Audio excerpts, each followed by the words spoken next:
मनुष्य की सोच संसार का सबसे गहन या कहो सबसे कठिन भाव है।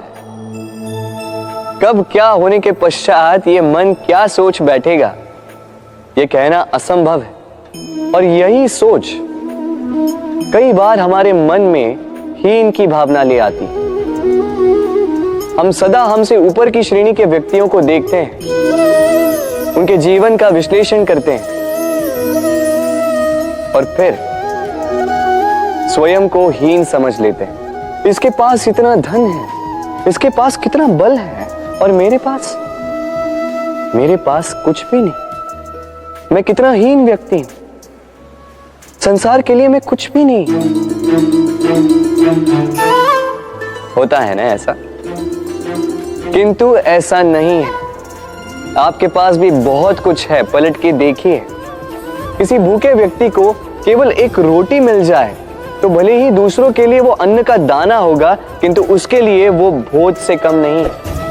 इसलिए जब भी मन में हीन भावना जागे, अपनों की ओर देखिए, उनकी ओर पलटिए। आपको विश्वास हो जाएगा कि भले ही आप ये मानते हो कि इस संसार के लिए आप कुछ नहीं है, कुछ लोगों के लिए आप संपूर्ण संसार है। तो जो आपका संसार है उसमें प्रसन्न रहना सीखिए। राधे राधे। कितना सुंदर पुस्तक है, सुंदर आवरण है, सजाए हुए पृष्ठ है।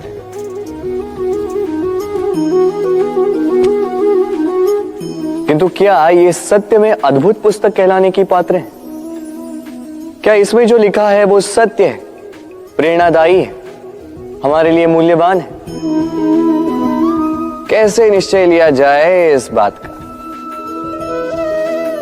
अब आप सोचेंगे कि सीधी सी बात है, आवरण को देख के पुस्तक की गुणवत्ता कैसे जानी जा सकती? इसके लिए तो आपको उसे पढ़ना होगा, उसे समझना होगा, समय देना होगा, है ना? बिल्कुल उचित सोच रहे हैं आप। बस आश्चर्य की बात यह है कि पुस्तक के विषय में आप ये सारी बातें जानते हैं, किंतु किसी व्यक्ति के विषय में आप ये सारी बातें मन में नहीं लाते। व्यक्ति का मूल्यांकन भी उसके वस्त्रों से, उसके शारीरिक रूप से या उसकी सुंदरता से नहीं किया जा सकता। उसके लिए आपको उस व्यक्ति को पढ़ना होगा, उसे समझना होगा, उसे समय देना होगा। पर हम क्या करते हैं? पहनावे, रंग, सुंदरता को देखकर आकर्षित हो जाते हैं, उसे प्रेम समझ बैठते हैं, और आए दिन कोई ना कोई ये कहते सुनाई देता है कि उसकी प्रेम कहानी सफल नहीं हो पाई, उसे छल मिला। किंतु इसमें दोष किसी और का नहीं, स्वयं आपका है। आपने उस व्यक्ति को समय नहीं दिया, आपने उस व्यक्ति के विचार नहीं परखे। प्रेम 2 क्षण में बनने वाला पकवान नहीं है। इसका स्वाद चखने के लिए आपको जीवन भर का समय देना पड़ेगा।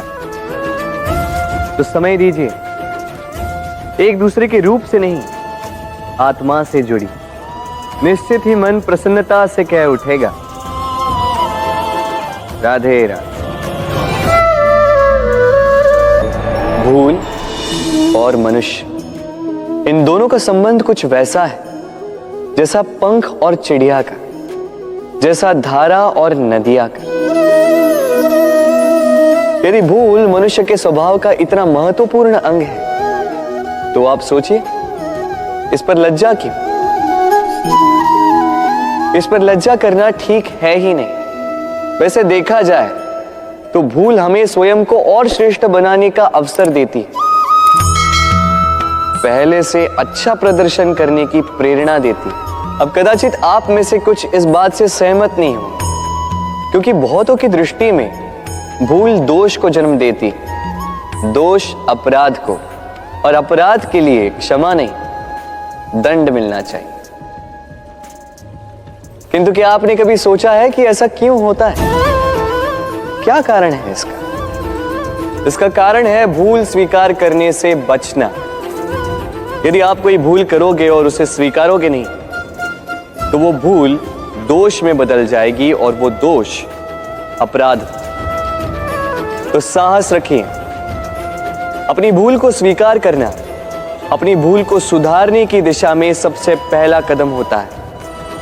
और स्मरण रखिएगा, यदि कुछ अपराध है तो वो है समय पे अपनी भूल ना स्वीकार। राधे राधे। मनुष्य का स्वभाव है कमाना, संग्रह करना, फिर चाहे वो धन हो, नाते हो, संबंध हो या हो प्रसन्नता। परंतु क्या आपने कभी सोचा है नियति ने यह संग्रह करने की प्रकृति मनुष्य में क्यों डाली? एक बीज से पौधा पनपता है, उसके भोजन से फल संग्रहित होता है। क्यों? इसलिए ताकि वृक्ष उसे स्वयं खा सके? नहीं, बल्कि इसलिए ताकि वो भूखे जीवों में बांट सके। अब आप पूछेंगे कि इसमें वृक्ष का क्या लाभ? लाभ है, क्योंकि जो बांटता है वो मिटता नहीं।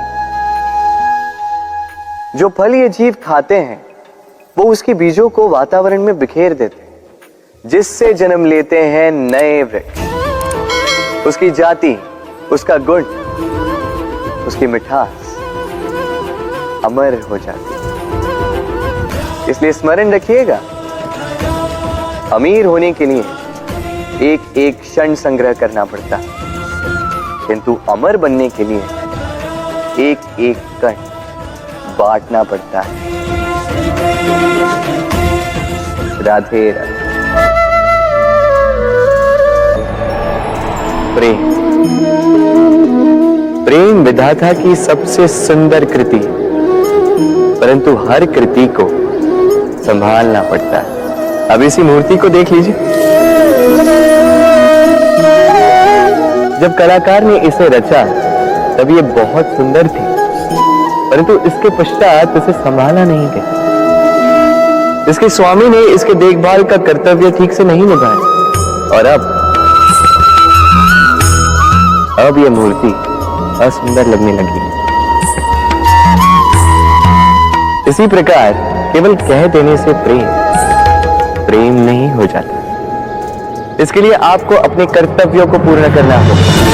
तो देश की रक्षा, परिवार और संबंधियों की सुरक्षा, संतान को संस्कार, जीवन साथी का आभार, ये कर्तव्य जब तक नहीं निभाओगे प्रेम से दूर होते जाओगे।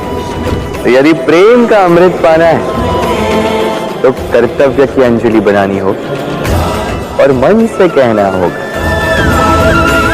राधे राधे। मेरे आसपास ये वृक्ष, ये पौधे, ये पुष्प देख रहे हैं आप? है ना सुंदर? क्योंकि आपने इन्हें देखा है। इसी प्रकार जब प्रेम की बात आती है लोग किसी का मुख स्मरण कर लेते हैं। ऐसी आंखें, वैसी मुस्कान, तिरछी भ्रूकुटी, घने केश, पर क्या यही प्रेम का अस्तित्व है? नहीं, ये उस शरीर का अस्तित्व है जिसे हमारी आंखों ने देखा और हमने स्वीकार कर लिया। परंतु प्रेम भिन्न है। प्रेम उस वायु की भांति है जो हमें दिखाई नहीं देता, किंतु वही हमें जीवन देता है।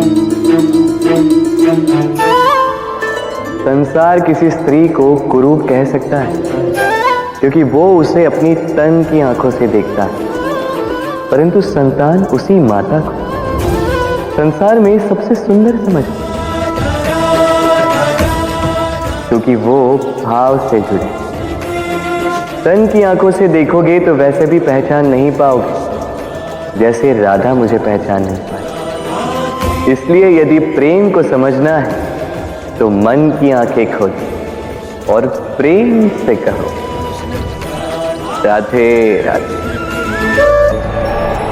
हम में ऐसा कोई नहीं होगा जिसने वृक्षों को ना देखा, वृक्षों पे इन पक्षियों को ना देखा, इनके घोंसलों को ना देखा, इन पक्षियों को अपने छोटे छोटे बच्चों को भोजन कराते ना देखा। संसार का सबसे ममत्व वाला दृश्य होता है। चिड़िया दूर से अपनी चोंच में दाना भरकर लाती, स्वयं भोजन करने में असक्षम संतान की चोंच में डालती, स्वयं भूखी रहती, निस्वार्थ निश्चलता से। और जब संतान के पंख निकल आते हैं, वो उसे उड़ना सिखाती और उसके पश्चात उसे स्वतंत्र कर देती है अपना जीवन जीने के लिए, इस आकाश में उड़ान भरने के लिए। और हम मनुष्य क्या करते हैं? जिस संतान को हम पंछी की भांति पालते हैं, उसके पंख निकलते ही हम उसे बांध देते हैं, ये सोच के कि कहीं वो दूर उड़कर न चली जाए। ऐसा नहीं कि इस स्थिति में माता पिता को संतान से प्रेम नहीं है, अवश्य है, किंतु इसमें प्रेम पर मोह भारी पड़ जाता है, जो स्वयं अपने और संतान के भविष्य के बीच में बाधा बन जाता है। हम ये भूल जाते हैं कि हम केवल जन्मदाता हैं, भाग्य विधाता नहीं। तो जब प्रेम में मोह आ जाए तो वो प्रेम नहीं, स्वार्थ बन जाता है। इसलिए प्रेम को पास रखिए और मोह को दूर, क्योंकि जिससे प्रेम करते हैं उसका विकास नहीं रोका करते। राधे राधे।